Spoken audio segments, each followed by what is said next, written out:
ओम शिव शक्ति। हमारे YouTube channel Bharat अनंत वेद पर हम आपका हार्दिक स्वागत करते हैं। भगवान शिव और माता पार्वती आपकी सदैव रक्षा करें। आइए आज के सावन मास अध्याय का श्रवण करते हैं। महादेव जी देवी पार्वती से कहते हैं कि हे पार्वती, राज्य पाकर राजा पृथु ने सोचा कि मेरे पिता तो बड़े अधर्मी थे, उन्होंने यज्ञ आदि का उच्छेद कर डाला था, इसलिए उन्हें किस लोक की प्राप्ति हुई होगी, इसका ज्ञान मुझे कैसे होगा। वे तो ब्राह्मणों द्वारा मारे गए हैं, उनकी क्रिया किस प्रकार करनी चाहिए। इस प्रकार के सोच विचार में पड़े हुए राजा के समीप देव ऋषि नारद जी आ गए। राजा ने उन्हें आसन देकर प्रणाम किया और कहने लगे कि हे भगवान, आप सब संसार के शुभ अशुभ को जानने वाले हैं। मेरे पिता बड़े दुराचारी और देवताओं तथा ब्राह्मणों के निंदक थे। उन्हें शुभ या अशुभ किस स्थान की प्राप्ति हुई है, कृपया आप मुझे ही बताइए। तब नारद जी ने दिव्य दृष्टि से जानकर कहा कि हे राजन, जहाँ जल और वृक्षों से रहित मरु प्रदेश है, वहाँ के बीच में उत्पन्न होकर तुम्हारे पिता यक्ष्मा और कुष्ठ रोग से पीड़ित हैं। नारद जी की यह बात सुनकर राजा पृथु ने विचार किया कि संसार में पुत्र तो वही कहलाता है जो अपने पिता का उद्धार करे। मेरे द्वारा किस प्रकार पिताजी पाप मुक्त हो सकेंगे। ये बात सोचकर उन्होंने फिर से नारद जी से पूछा कि हे भगवान, किस कर्म से मेरे पिता को मुक्ति मिलेगी, आप कृपया मुझे ये भी बताइए। तब नारद जी ने कहा कि हे राजन, प्रधान तीर्थ की यात्रा करो, इससे तुम्हारे पिता को मोक्ष मिलेगा। नारद जी का यह वचन सुनकर राजा पृथु ने राज्य का भार मंत्री के ऊपर रख दिया और स्वयं तीर्थ दर्शन के लिए निकल पड़े। अनेक तीर्थों की यात्रा करके वे प्रभास क्षेत्र में आए। उस तीर्थ का महत्व जानने वाले ब्राह्मण को आगे करके महाराज पृथु नया कुंती नदी के पास गए। वहां ब्राह्मणों ने उन्हें प्रेतशिला में स्थित पितृ तीर्थ का दर्शन कराया। उस विमल तीर्थ का दर्शन करके राजा के नेत्र आश्चर्य से खुल उठे। उन्होंने यज्ञों की सिद्धि के लिए गुरु, वेद और मंडपों का निर्माण किया। इसके बाद पर्याप्त दक्षिण वाला यज्ञ विधि पूर्वक प्रारंभ हुआ। तब राजा पृथु को तेजस्वी पितरों ने प्रत्यक्ष दर्शन दिए थे और श्राद्ध ग्रहण करके राजा पृथु को संतुष्ट होकर कहते थे, हे राजन, तुम धन्य हो, तुम पूर्ण स्वरूप हो। हम तीनों तुम्हारे पिता, पितामह और पर पितामह परम धन्य हैं, जिन्हें इस गोष्ठ तीर्थ में श्राद्ध करके तुमने तार दिया है। ऐसा कहकर वे विमान पर बैठे और स्वर्गलोक को चले गए। पहले जन्म में मैं पापी था, दूसरे में भी दुराचारी ही था और तीसरे में चंडाल हुआ। आज मैं सभी पापों से मुक्त होकर स्वर्गलोक को गया हूँ। महात्मा, अब तुम चिरकाल तक राज्य भोगो। पुत्र के द्वारा पितरों के लिए जो कुछ भी किया जाता है वह सब तुमने आज सफल कर दिया। पिता द्वारा ये बातें कहे जाने पर राजा परिवारजनों सहित बहुत प्रसन्न हुए। फिर उन्होंने भूमि और स्वर्ण आदि दान करके ब्राह्मणों को संतुष्ट किया। संसार में कोई वस्तु नहीं थी जिनका उन्होंने वहां दान न किया हो। इस प्रकार पितरों का प्रत्यक्ष दर्शन करने वाला उस तीर्थ का प्रभाव देखकर राजा अपनी राजधानी को लौट गए। सारी पृथ्वी का राज्य भोग कर देह त्याग के बाद उन्होंने दिव्य लोक प्राप्त कर लिया। गोष्ठ तीर्थ में स्नान करके यत्न पूर्वक वेदज्ञ ब्राह्मणों को निमंत्रित करना चाहिए और विधि पूर्वक श्राद्ध में उन्हें भोजन कराना चाहिए। पितरों की तृप्ति चाहने वाले व्यक्ति को वहां पितरों का श्राद्ध अवश्य ही करना चाहिए। इसके लिए वहां किसी भी तिथि, नक्षत्र, पर्व या महादिन का नियम नहीं है। वहां सदा श्रद्धा युक्त मन से यात्रा करनी चाहिए। किसी विशेष काल का वहां के लिए कोई नियम नहीं है। महादेव जी आगे कहते हैं कि हे पार्वती, गोष्ठ के दक्षिण समुद्र तट पर नारायण ग्रह है, जिसमें साक्षात विष्णु निवास करते हैं। वे सतयुग में स्वर्णमय, त्रेता में रत्नमय, द्वापर में रजतमय और कलयुग में विग्रह में रहते हैं। सरस्वती के पश्चिम तट पर स्वयं श्रीहरि के द्वारा निर्मित चक्र तीर्थ है। उसमें स्नान करके व्यक्ति ब्रह्म हत्या के पाप से भी छूट जाता है। भगवान विष्णु जब व्यक्तियों का विनाश करते हैं तब विश्राम के लिए उस ग्रह में स्थित होते हैं, इसलिए इस भूतल पर वह नारायण ग्रह के नाम से प्रसिद्ध है। वहां सतयुग में भगवान जनार्दन के नाम से प्रसिद्ध होते हैं। त्रेता में उनका नाम मधुसूदन होता है। द्वापर में उन्हें पुण्य कक्ष कहते हैं और कलयुग में नारायण कहलाते हैं। इस प्रकार चारों युगों में श्री विष्णु धर्म की स्थापना करके उस स्थान पर जाते हैं। जो एकादशी को निर्जल रहकर उन नारायण देव का दर्शन करता है, वह मृत्यु के बाद उनके आनंदमय अविनाशी धाम को प्राप्त होता है। महादेव जी कहते हैं कि हे पार्वती, देविका नदी के तट पर जलवेश्वर लिंग है, जिसके दर्शन से ब्रह्म हत्या का पाप नष्ट हो जाता है। पूर्व काल में आप स्तंभ नामक एक श्रेष्ठ महर्षि हुए हैं। वे प्रभास क्षेत्र में जाकर देविका नदी के जल के भीतर रहने लगे और वहां भगवान शिव का ध्यान करते हुए लकड़ी की तरह स्थित हो गए। फिर एक दिन वहां मछलियों से जीविका चलाने वाला धीवर आया। उन्होंने वहां एक मछली जाल फेंककर उसे बलपूर्वक बाहर की ओर खींचा। जाल के साथ अपस्तंभ जी भी खींचते चले आए। तपस्या से उद्विग्न उन महर्षि को देखकर सभी धीवर अर्थात केवट भय से व्याकुल हो गए और चरणों में मस्तक रखकर उन्हें प्रणाम करके बोले, हमने अनजाने में यह पाप कर डाला है। आप कृपया करके हमें क्षमा कर दीजिए और इस समय आपका जो भी प्रिय कार्य हो उसे करने के लिए आज्ञा दें। तब महर्षि कहने लगे कि इस संसार में सुखी प्राणी भला कहाँ सुख पाता है। जो व्यक्ति एकांत में दुख भोगना चाहता है उसे मोक्ष प्राप्त होता है, परंतु जो व्यक्ति पापी से भी पापी है, मैं कौन सा ऐसा उपाय करूं जिससे समस्त दुखी प्राणियों के अंतकरण में प्रविष्ट होकर उनके सब दुखों को अकेला ही भोग सकूं। अगर मेरा कोई शुभ कर्म हो तो वह दीन दुखी प्राणियों को प्राप्त हो जाए और उन सब ने जो भी दुष्कर्म किए हों वह सब मुझे मिल जाए। संसार के अंधे, दीन दुखी, अनाथ तथा रोगी मनुष्यों को देखकर जिसके हृदय में दया नहीं आती, वो मेरे विचार से राक्षस है। जो समर्थ होकर भी प्राण संकट में पड़े हुए भयभीत प्राणियों की रक्षा नहीं करता, वह महान पाप भोगता है। इसलिए मैं इन दीन दुखी भयभीत जंतुओं को छोड़कर एक क्षण भी कहीं नहीं जाऊंगा। फिर स्वर्ग लोक की तो भला बात ही क्या है। महर्षि की ये बात सुनकर वे मल्ला बहुत घबरा गए। उन्होंने वहां का सारा वृत्तांत राजा नाभाग से जाकर सुनाया। राजा भी यह समाचार सुनकर ब्राह्मण आपस्तंभ जी को देखने के लिए तुरंत ही वहां आ गए। उनके साथ मंत्री और पुरोहित भी थे।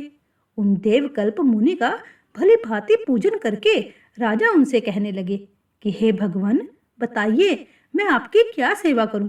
तब आपस्तंभ जी कहने लगे कि ये दुख से जीविका चलाने वाले केवट मुझे और इन जल जंतुओं को जल से निकालने के कारण बड़े भारी परिश्रम से थक गए हैं। इनके परिश्रम का जो भी उचित मूल्य समझो राजन, वह मुझे दो। तब नाभाग बोले, हे ब्राह्मण, इन निषादों को 1 करोड़ मूल्य दे दिया जाए। अगर यह भी उचित मूल्य ना हो तो और भी दिया जा सकता है। आप स्तंभ जी तब कहने लगे कि हे राजन, मैं 1 करोड़ या इससे अधिक मूल्य में बेचे जाने योग्य नहीं हूँ। मेरे योग्य जो मूल्य हो वही दो। जाओ ब्राह्मणों के साथ सलाह कर लो। तब राजा कहने लगे कि मेरा आधा या पूरा राज्य निषादों को दे दिया जाए। मैं इसे ठीक मूल्य समझता हूँ। अब आप बताइए कि आपकी क्या राय है। तब महर्षि कहने लगे, भोपाल, तुम्हारा आधा या पूरा राज्य भी मेरे योग्य नहीं है। मेरे योग्य मूल्य तो समझ में नहीं आ रहा, तो ऋषियों के साथ तुम विचार कर लो। आप स्तंभ जी का यह वचन सुनकर राजा नाभाग अपने मंत्री और पुरोहितों के साथ दुख से तरबतर चिंतित हो गए। इसी समय महातपस्वी महर्षि लोमस वहां पे आए और राजा नाभाग से बोले कि तुम डरो मत, मैं मुनि को संतुष्ट कर लूंगा। नाभाग बोले, हे महात्मा, इन महर्षियों का मूल्य बताइए और कल्याण कुटुंब और बंधु बांधव सहित मेरी रक्षा कीजिए। यह साक्षात भगवान रुद्र हैं, चराचर प्राणियों सहित तीनों लोगों को भस्म कर सकते हैं। फिर मुझे जैसे मानव की क्या बिसात है। तब वे महर्षि आप स्तंभ मुनि से कहने लगे, मैं आपकी स्तुति करता हूँ। मेरी समझ में आपका योग्यतम मूल्य गौएं हैं। हे भगवान, अब उठिए। आप स्तंभ जी तब कहने लगे कि हे राजन, लो, अब मैं अत्यंत प्रसन्नता पूर्वक उठता हूँ। अब की बार तुमने ठीक ठीक मूल्य में मुझे खरीद लिया है। मैंने गौओं से बढ़कर परम पवित्र मूल्य दूसरा कुछ भी नहीं देखा। गौओं की परिक्रमा तथा निरंतर पूजा करनी चाहिए। वे मंगल निकेतन हैं। स्वयंभू ब्रह्मा जी ने इन गौओं की दिव्य सृष्टि की है। ब्राह्मणों के स्थान ग्रहण तथा देवताओं के मंदिर भी जिनके गोबर से शुद्ध होते हैं, उन गौओं से बढ़कर दूसरा कौन प्राणी है।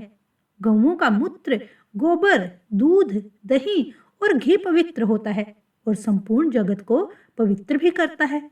इस मंत्र का सदा जाप करना चाहिए कि मैं सदा गौओं के बीच में निवास करूं।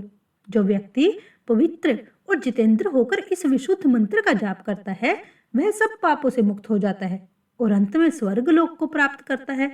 प्रतिदिन गौओं को भक्ति पूर्वक ग्रास समर्पित करना चाहिए। जो उन्हें गौ ग्रास दिए बिना स्वयं भोजन करता है, वह दुर्गति को प्राप्त होता है। जो प्रतिदिन गोग्रास देता है, वह उतने से ही अग्निहोत्र, पितृ तर्पण और देव पूजन सब कुछ कर लेता है। इस मंत्र को बोलना चाहिए कि भगवान विष्णु गोलोक धाम में स्थित हैं। मैंने यह सब उनकी सेवा में समर्पित किया है। मेरे दिए गए गोपुत्रों अर्थात बैलों की रक्षा करने से, गोओं को सहलाने, खुजलाने तथा दुर्बल और पीड़ितों की रक्षा करने से व्यक्ति स्वर्ग लोक में प्रतिष्ठित होता है। आदि, मध्य और अंत तीनों कालों में गौओं की स्थिति बताई गई है।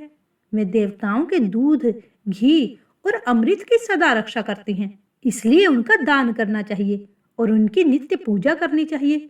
वे स्वर्ग में पहुंचाने के लिए सीढ़ी के समान बताई गई हैं।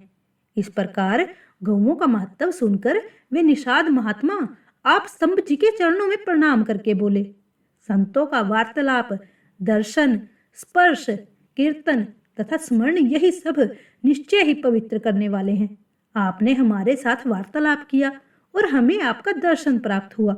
अब हम पर अनुग्रह कीजिए और हमारी दी हुई यह गो ग्रहण कर लीजिए। तब आप स्तंभ जी बोले, निषाद, यह मैं तुमसे गोदान लेता हूँ। तुम पाप रहित होकर जल से निकले हुए इन मछलियों के साथ ही स्वर्गलोक को जाओ। प्रतिग्रह रूप में नित्य कर्म से भी दूसरे प्राणियों की प्रसन्नता का कार्य करके अगर मैं नरक में पड़ूंगा तो उसे भी स्वर्ग ही समझूंगा। मैंने मन, वाणी, शरीर और क्रिया द्वारा जो कुछ भी पुण्य कर्म किए हों उससे समस्त दुखी प्राणी शुभ गति को प्राप्त हों।